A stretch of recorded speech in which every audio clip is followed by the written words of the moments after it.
رمضان میں شیاطین کے قید ہونے کے باوجود برائیاں کیوں ہو رہی ہوتی ہیں؟ اس لیے کہ ہر برائی کا سبب شیطان نہیں ہوتا.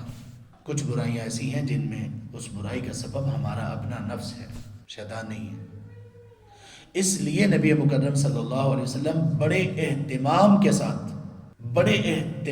ساتھ آپ نے جو دعائیں سکھائیں، جو تعلیمات دیں، ان میں سے ایک تعلیم یہ ہے کہ آپ صلی اللہ علیہ وسلم یہ کہا کرتے تھے، نعوذ باللہ من شرور انفسنا، اے اللہ ہم آپ کی پناہ، آپ کی حفاظت چاہتے ہیں اپنے نفسوں کے شر سے.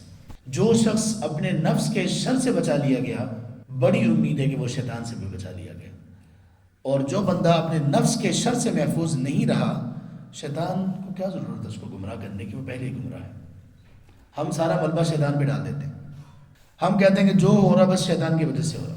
نفس اور نفس کی جو اقسام قرآن کریم میں بیان کی گئی، نفس مطمئنہ کے علاوہ نفس لوامہ اور نفس امارہ بالسوء، یہ ساری چیزیں اس وجہ سے ہیں کہ ہم نفس کو پہچان لیں.